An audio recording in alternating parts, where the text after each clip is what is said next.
जय भीम। हमारे साथ भंते जी जुड़ चुके हैं। हम भंते जी से कुछ धम्म के बारे में जानेंगे।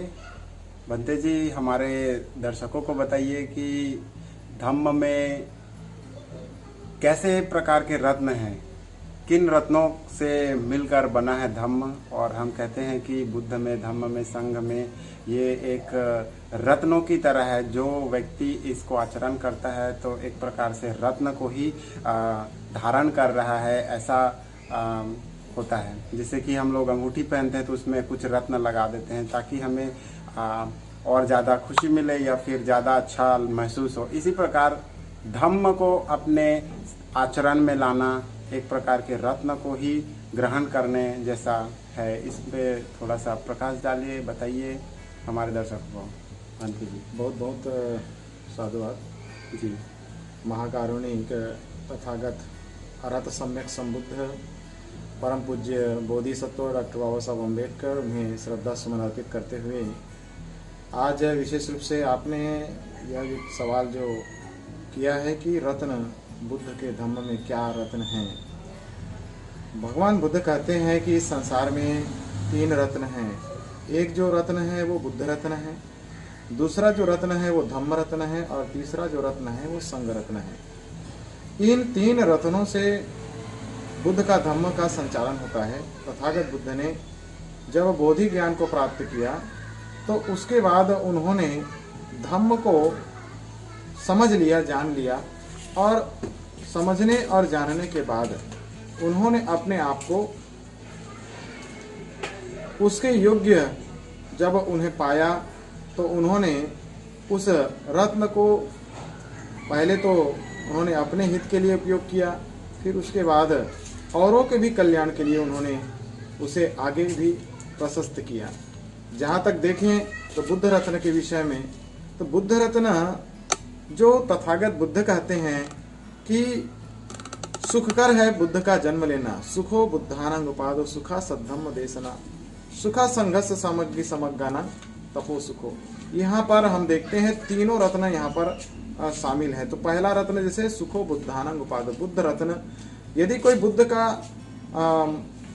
जन्म हो गया, बोधि ज्ञान को किसी ने हासिल कर लिया, तो वह व्यक्ति अपने जीवन में पहली बात तो यह है कि उसने अपने जीवन के भव चक्र को नष्ट करके वह दुख से मुक्त होते हुए निब्बान को साक्षात्कार कर लिया।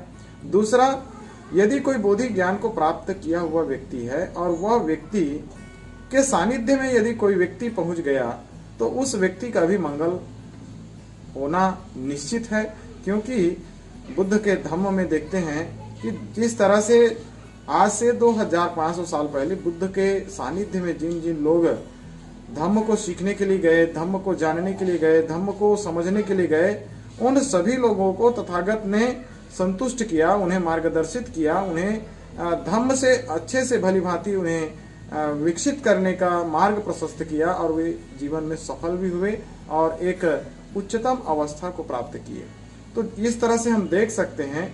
एक सूत्र भी आता है जिस सूत्र में हम कहते हैं यं किंची रत्नंग लोके विज्जति विविधा पुथु रत्नंग बुद्ध समग्नति तस्मा सुत्थि भवन्तु ते। यानी संसार में ऐसा कोई रत्न नहीं है जो बुद्ध रत्न के समान हो। ठीक उसी प्रकार धम्म रत्न के विषय में भी कहा गया। धम्म का मतलब है रास्ता।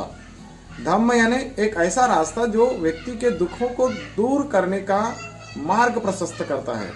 जीवन के दुखों को दूर करने के लिए वह रास्ता क्लियर करता है, बताता है। ऐसा धम्म जो हर किसी के लिए मंगलकारी है। ऐसा नहीं कि वो केवल गरीब के लिए है या अमीर के लिए है या सक्षम के लिए है या अक्षम के लिए है या बड़ी जाति के लिए है या छोटी जाति के लिए, ऐसा नहीं। पूरे संसार में जितने भी मानव जाति के लोग हैं उन सभी के लिए तथागत ने धम्म रत्न दिया। और धम्म रत्न का जहां तक संबंध है, धम्म यानी पथ, पथ ऐसा पथ जो दुखों से मुक्त होने के लिए वह क्या करता है, रास्ता प्रशस्त करता है। जैसे कि धम्म में हम देखते हैं तथागत बुद्ध कहते हैं आर्य अष्टांगिको मग्गो, आर्य अष्टांगिक मार्ग। बुद्ध का जो मूल धम्म कहा गया आर्य अष्टांगिक मार्गों को कहा गया, और आर्य अष्टांगिक मार्ग ही दुख मुक्ति का मार्ग कहा जाता है। इसलिए धम्म के अंतर्गत तथागत ने ये आर्य अष्टांगिक मार्ग जो कहा, सम्मा दिट्ठि, सम्मा संकप्पो, सम्मा वाचा, सम्मा कमंतो, सम्मा आजीवो, सम्मा व्यायामो, सम्मा सति, सम्मा समाधि, इस तरह से 8 अंगों का ये मार्ग तथागत ने धम्म में सम्मिलित किया और इसी को दुख मुक्ति का मार्ग कहा भी जाता है और साथ ही साथ इसे मध्यम पटिपदा ने मध्यम मार्ग भी कहा जाता है। बुद्ध कहते हैं मध्यम मार्ग से संबंधित जहां तक देखा जाए धम्म के अंतर्गत, तो संसार में 2 तरह के लोग ज्यादातर हमको देखने को मिल रहे हैं। जैसे कि एक जो जीवन है वो पूर्णतः जीवन जो है काम वासनाओं से भरा हुआ जीवन है और उसी को ही वो संसार समझने लगता है, उसी को ही सुख समझने लगता है। और पूरा देश में दुनिया में देखा जाए तो ऐसे आधा लोग आपको, आधा से ज्यादा लोग मिलेंगे जो केवल आसक्तियों का जीवन को व्यतीत कर रहे हैं, केवल संग्रहण को ही अपना जीवन का आधार बना लिया है या उन्होंने वासनाओं को ही सब कुछ समझा हुआ है। तो ये जो तथागत बुद्ध कहते हैं कि इस बात को जो है कोई भी विद्वान व्यक्ति अंगीकार नहीं करेगा, क्योंकि ये अनाड़ी लोगों का काम है। ये जो है अनर्थ से इसका संबंध है और यह जो है दुख को पैदा करने का काम करता है, सुख को पैदा करने का काम करता है। जरूर ये जो सुख की बात होती है, ये कहीं ना कहीं जिस सुख के लिए तथागत बुद्ध ने धम्म को लोगों तक पहुंचाने का काम किया, वह धम्म उस मध्यम मार्ग से संबंधित है और तथागत ने इस अति को छोड़ने के लिए कहा। दूसरे तरफ हम देखें तो संसार में ऐसे बहुत सारे लोग हैं जो ये समझते हैं कि तपश्चर्या कर लेने मात्र से हम जो है जीवन के दुखों से मुक्त हो जाएंगे, जबकि ऐसा भी नहीं है। तथागत को हम देखें तो तथागत ने ज्ञान प्राप्ति के पूर्व 6 वर्षों तक इतना कठोर तपस्या किया। ऐसा तपश्चर्या जो है आज तक किसी ने नहीं किया होगा, लेकिन उन्होंने वो तपश्चर्या भी करके दिखाया, लेकिन उनके समस्याओं का समाधान नहीं हुआ। तो कहीं न कहीं देखा जाए तो तथागत ने उन सभी तपश्चर्याओं को त्यागा और त्यागने के बाद उन्होंने उस मध्यम मार्ग को ढूंढ निकाला जो हर किसी के साथ में मंगलकारी है, हर किसी के कल्याण के लिए है, हर किसी के हित के लिए है। और इस तरह से धम्म उन्होंने प्रशस्त किया, जिसमें सम्मा दिट्ठि यानी सम्यक दृष्टि, राइट व्यू की बात कही, राइट अंडरस्टैंडिंग की बात कही कि सही को सही समझो, गलत को गलत, यानी अच्छा है तो अच्छा है जानना है और गलत है तो गलत है जानना है। कैसे जानेंगे? तो जब तक व्यक्ति के अंदर में मिथ्या दृष्टि यानी अंधकारमय जो जीवन है, वो अंधकारमय जीवन जब तक नष्ट नहीं होगा, जब तक वह व्यक्ति अपने जीवन में अज्ञानता को नहीं छोड़ेगा, तब तक उसको सही अंडरस्टैंडिंग नहीं हो सकती। इसलिए अज्ञानता को छोड़ना बहुत इंपॉर्टेंट है और अज्ञानता सबसे दुख में ले जाने का एक कार्य करती है। इसलिए तथागत ने कहा कि हमें जो है सम्मा दिट्ठि यानी सम्यक दृष्टि की जरूरत है, सम्यक मार्ग की जरूरत है। और यदि सम्यक दृष्टि हमको प्राप्त होती है तो हम सम्यक संकल्प, जैसे दूसरा तथागत कहते हैं सम्यक संकल्प।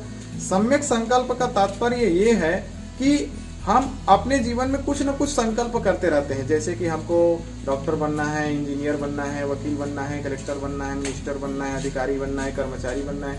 ऐसे बहुत सारी चीजें हैं जहां पर हम कुछ बनना चाहते हैं, बहुत कुछ करना चाहते हैं। तो एक ये जो जितनी भी चीजें हम जो सोच रहे हैं वो कहीं ना कहीं संकल्प से इसका संबंध है। तथागत बुद्ध कहते हैं कि हमारा जो संकल्प है वो सम्यक होना चाहिए, किसी के लिए अहितकर नहीं होना चाहिए। ऐसा संकल्प ना लो जिससे कि मानव जाति को नुकसान हो, ऐसा संकल्प ना लो कि किसी को प्राणी, जीव जंतु, प्राणी, सत्व, वनस्पति या कोई भी संसार का जो भी जीव सत्व है या निर्जीव सत्व है या कोई भी ऐसा सत्व है जो उसके अहित के लिए जो हम मन में संकल्प लेते हैं, तो वो ऐसा नहीं होना चाहिए। ऐसा कोई भी प्राणी के अहित में हम कोई संकल्प ना लें।